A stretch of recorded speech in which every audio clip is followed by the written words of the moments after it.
Selamat berjumpa kembali, salam sejahtera dan salam sehat kepada kita semua. Kita kembali akan menerima kebenaran firman Tuhan. Mari membuka hati dan memohon pimpinan Roh Kudus agar kita semua dituntun untuk mendengarnya dan diberikan kuasa untuk menjadi pelaku firman Tuhan. Mari kita berdoa. Di hadapan hadirat-Mu ya Tuhan Bapa Surgawi, kami mengangkat syukur dan pujian kami kepadamu.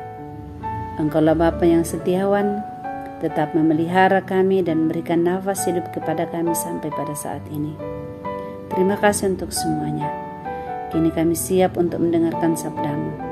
Tuhan, berfirmanlah dan tuntun kami ya Roh Kudus untuk mendengar-Mu. Mampukan kami untuk menjadi pelaku firman Tuhan. Ampuni dosa-dosa kami agar kami layak. Di dalam nama Tuhan Yesus Kristus kami berdoa kepada Bapa di surga. Amin. Hosea pasal 5 ayat 1-7 adalah bacaan firman Tuhan yang hendak kita dengarkan saat ini. Ancaman terhadap Israel serta pemimpin-pemimpinnya. Dengarlah ini, hai para imam, perhatikanlah, hai kaum Israel, dan pasanglah telinga, hai keluarga raja. Sebab mengenai kamulah penghukuman itu, karena kamu telah menjadi perangkap bagi Mispa dan jari yang dikembangkan di atas gunung Tabor, dan lobang yang dikeruk di lembah Sitim. Maka aku ini akan menghajar mereka sekalian. Aku ini mengenal Efraim, dan Israel tidaklah tersembunyi bagiku. Sebab engkau telah bersinah, hai Efraim, dan Israel telah menajiskan diri. Perbuatan-perbuatan mereka tidak mengizinkan mereka berbalik kepada Allah mereka, sebab roh persinahan ada di antara mereka, dan mereka tidak mengenal Tuhan. Kecongkakan Israel menjadi saksi terhadap dirinya sendiri. Efraim akan tergelincir jatuh oleh kesalahannya sendiri, dan bersama-sama mereka juga Yehuda. Dengan korban kambing domba dan lembu sapinya mereka akan pergi untuk mencari Tuhan, tetapi tidak akan menjumpai Dia. Ia telah menarik diri dari mereka. Mereka telah berkhianat terhadap Tuhan, sebab mereka telah memperanakan anak-anak yang tidak sah. Sekarang pembinasa akan memakan habis mereka dan ladang mereka. Amin. Mencari untuk menemukan Tuhan. Mencari apapun, jika tidak berhasil menemukan, tentu akan menimbulkan kekesalan. Jika hal itu terus berlanjut, ada orang bisa menjadi putus asa. Situasi putus asa pernah dialami umat Israel ketika mencari Tuhan.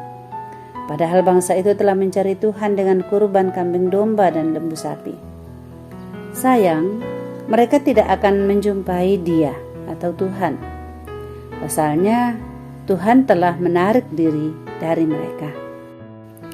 Mengapa Tuhan tidak berkenan dijumpai? Sebab umat yang begitu disayangi itu telah berkhianat terhadapnya. Mereka telah memperanakan anak-anak sundal, mencintai persinahan dan kenajisan. Tuhan memandang perbuatan mereka sebagai kekejian. Hal itulah yang membuat Tuhan enggan ditemui.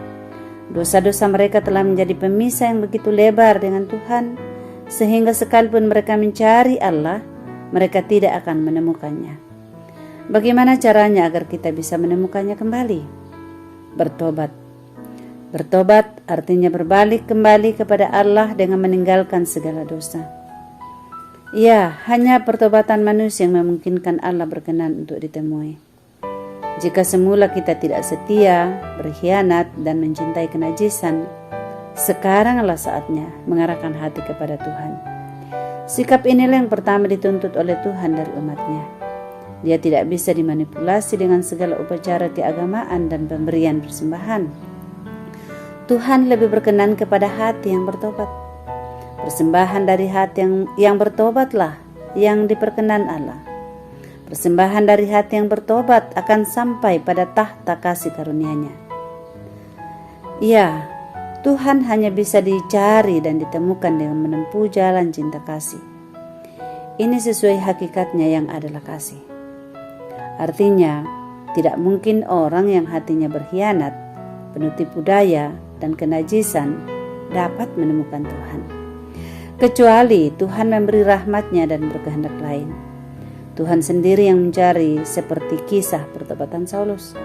Oleh karena itu, dalam rangka menemukan Tuhan, selain menempuh jalan cinta kasih, kita jangan lupa selalu memohon rahmat dari Tuhan. Kiranya Roh Kudus menolong kita. Amin. Mari berdoa. Bapa, terima kasih buat kebenaran firman-Mu yang telah kami dengarkan dan renungkan. Ya Roh Kudus, meteraikan di hati kami dan tuntun kami hidup dalam pertobatan yang sungguh. Sehingga ketika kami mencari Tuhan, kami menemukan Engkau. Bahkan karuniakanlah kami rahmat-Mu Tuhan, dan Engkau menemukan kami di dalam Yesus Kristus. Terpujilah Tuhan untuk kebenaran firman-Mu ini.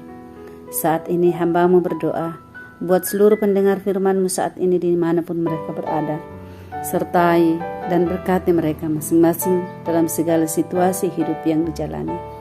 Secara khusus kami mendoakan Ibu Ludia yang saat ini tengah dirawat di Rumah Sakit Hermina Balikpapan.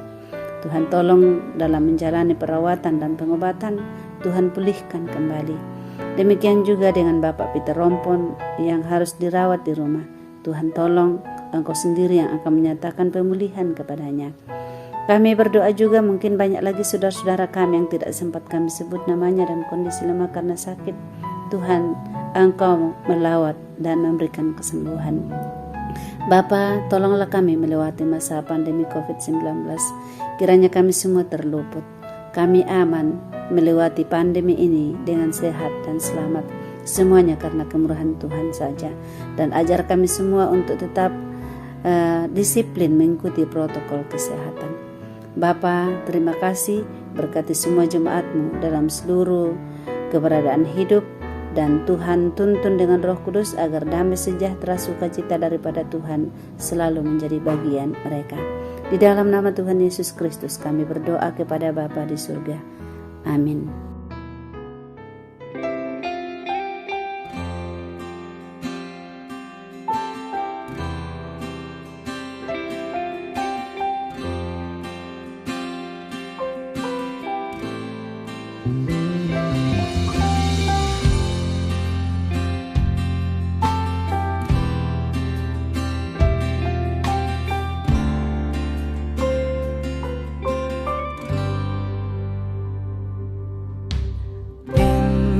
Aku membawa hidupku untuk penuhi panggilan-Mu Tuhan.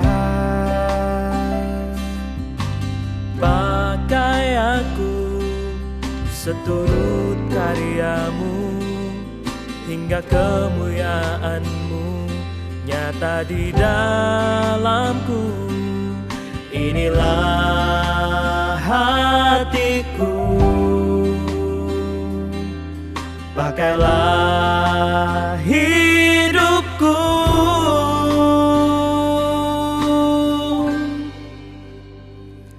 Ku merendahkan diri, mencari wajah-Mu di setiap waktu di hidupku, melihat kasih-Mu, dan ku hidup hanyalah untuk-Mu, nyatakan kebaikan-Mu.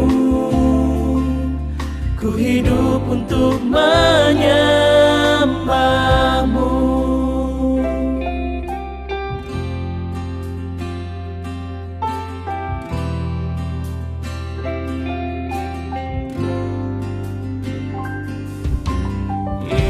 Ini aku membawa hidupku untuk penuhi panggilan-Mu Tuhan.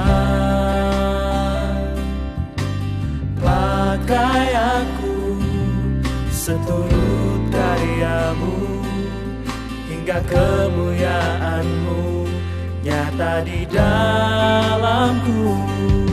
Inilah hatiku,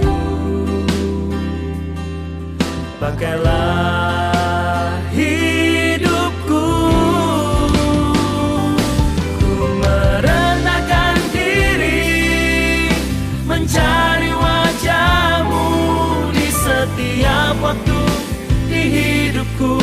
melihat kasih-Mu, dan ku hidup hanyalah untuk-Mu, nyatakan kebaikan-Mu. Ku hidup untuk menyembah-Mu.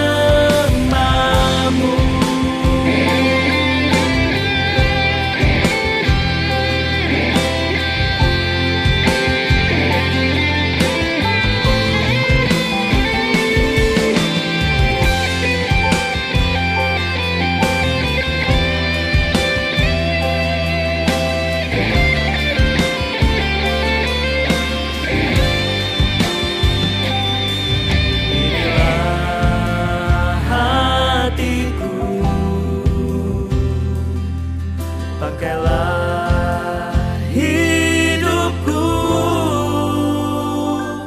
ku merendahkan diri, mencari wajah-Mu di setiap waktu di hidupku, melihat kasih-Mu, dan ku hidup hanyalah untuk-Mu, nyatakan kebaikan-Mu.